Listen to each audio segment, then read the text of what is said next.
Hello and welcome to Lord Lucan. In today's episode, we're gonna check out the 90-Day Fiancé tell-all.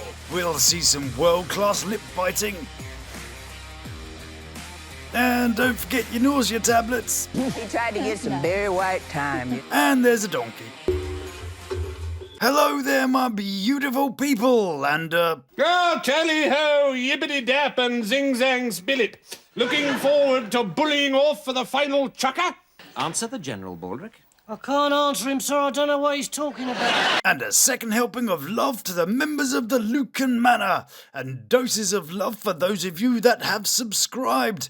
If you haven't, then please press some buttons and bash stuff and, you know, all that kind of jazz. Righty-ho, let's hack our way through the dense undergrowth of the 90-Day Fiancé.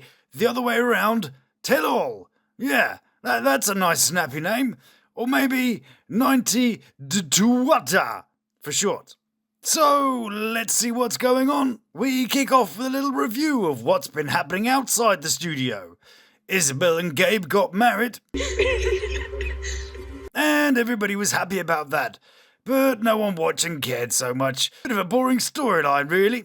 So then we take a magic carpet ride to see what's going on in Egypt with Mahmoody Pants and Nicole. And Nicole has talked Mahmoody into coming to America. I know that he's only doing it for me, and he's never wanted that for himself. Well, that's a recipe for success, because making big life changes always sorts out relationships that don't work. Why don't they just break up?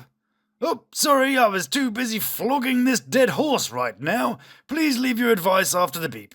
So they sit by the river looking awkward. I'm happy you like it. I do like it. We feel the chemistry. These chemicals and their fumes are toxic. Are you worried that our clothing fight will continue or get worse? And Of course, yeah.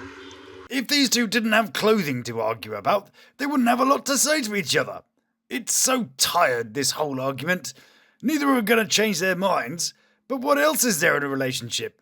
They were never happy, they're hardly ever together. You know that this is all just going to blow up.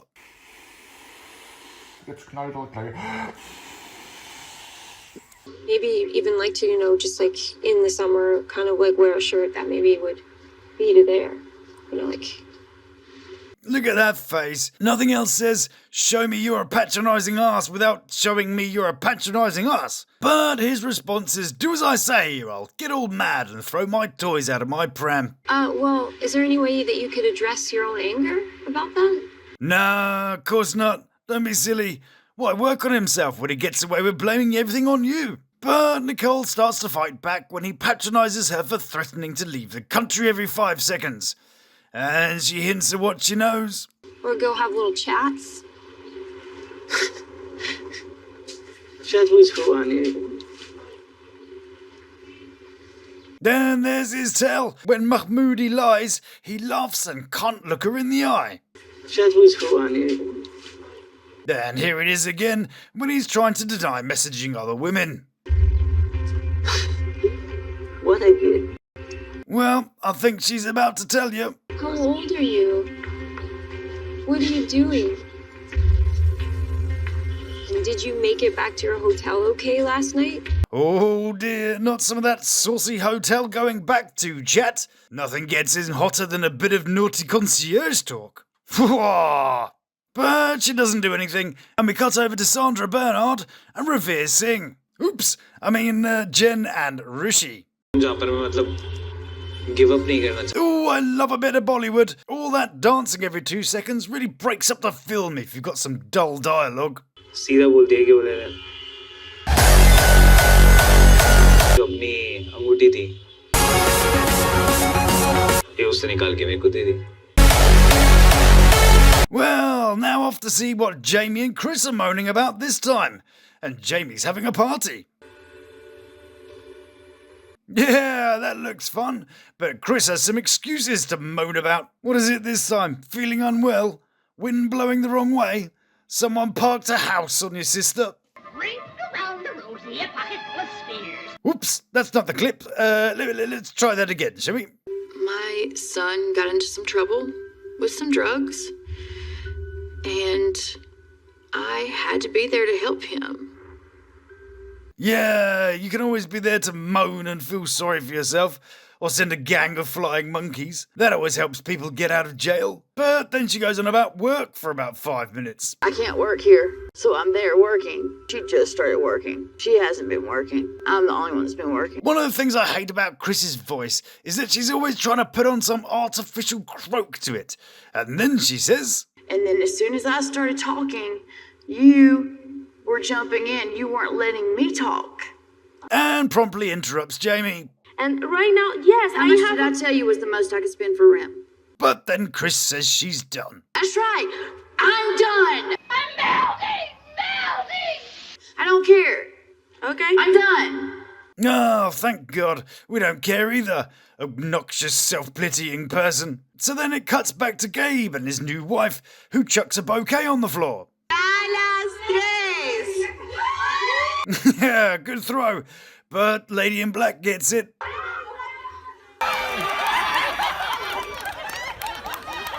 But why let a good day go without a bit of drama? ¿Pero su problema es conmigo o qué? Yeah, well, I'm getting a bit bored of all this sweating the small stuff drama. And I'm not talking about Derek and OG Cam having a dance-off. Then they cut to a donkey for a few minutes. Well, no idea why that's relevant, but it was slightly more interesting than Nicole banging on about some messages that Mahmood sent to someone trying to flog him some TVs. Right, enough of this, let's go see what's happening in the studio. And Gabe and Mahmood are starting to get a bit heated. Listen to me. Islam not force anybody to cover his body or wearing hijab. Yeah, because they're known for their liberal views towards that sort of thing. But Gabe keeps on pushing the point about freedom of choice, and Mahmood just shuts him down. It's not your business.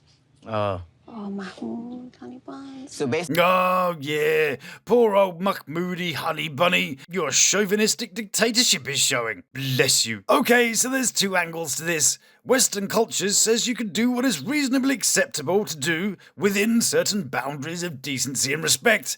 Some Eastern cultures says you need to conduct yourself a certain way, but cultures aren't projects, you know? So why is she so surprised?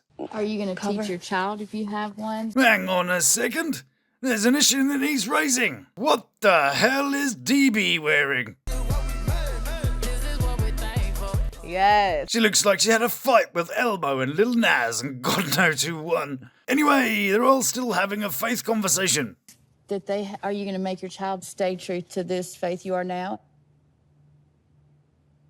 Yeah, that's the longest no I've ever not heard someone say. I said I will teach them how to be Muslim. How? This is what I And then said. they choose. Well, you can't spell denial without Nicole needs to leave his ass because they're not going to change. But it all goes a bit south when Gabe and Mahmood keep arguing, and Moody storms off.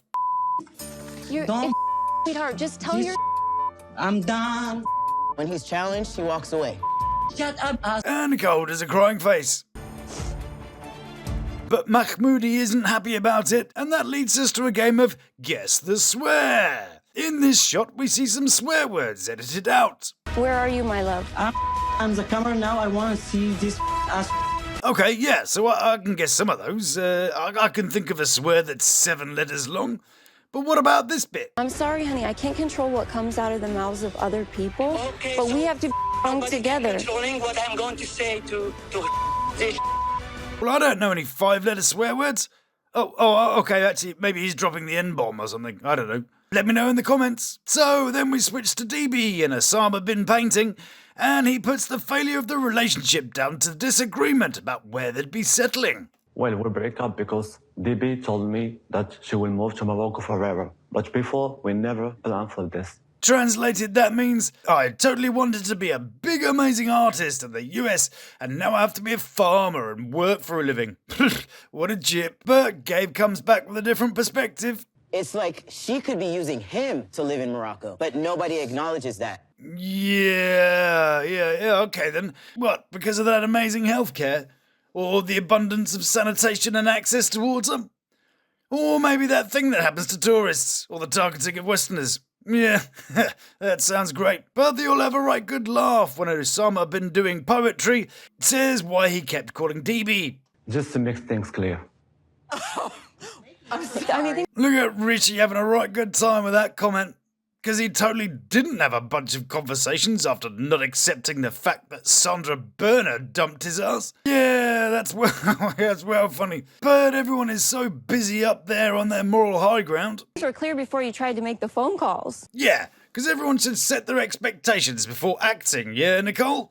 I mean, it would be stupid to expect something and then be totally mystified when it's not the fantasy you thought it was.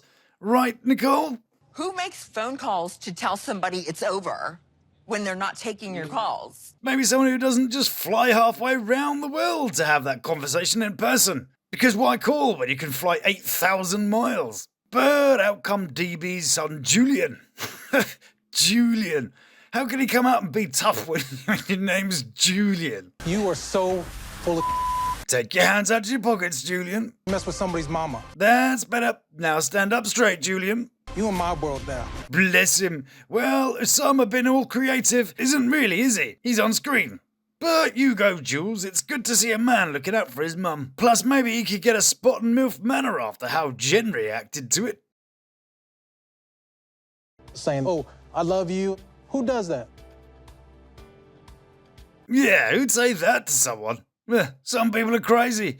But Oussama been sketching as a comeback. I can sniff out bull miles away, and you're the biggest bull I've ever seen in my entire life. Okay, dog. Ooh, extra sauce on that order of pie. Quit preying off of elderly women. Yeah. Thanks, son. Calling me elderly. So Oussama been doodling brings up a reason why he feels attracted to DB. DB, why you don't tell them about the night in the Casablanca? No, please don't. I don't need that kind of mental scarring, thanks. He tried to get some Barry White time. Yeah, and I bet Julian loved this topic of conversation. No mental scarring going on there. So what would it take for DB to rethink her relationship? He'd have to move a mountain for me to respond to him. Ooh, I wonder what mountain she might mean. You know, he could start by sending me an airline ticket. Yeah, I see. Not a very big mountain then. Yeah, sure. But DB tried to play at a spot of matchmaking. Didn't you think Jen was kind of cute and nice? Do you think she kind of was like batting her eyes at you a little? Well, now there's a suggestion.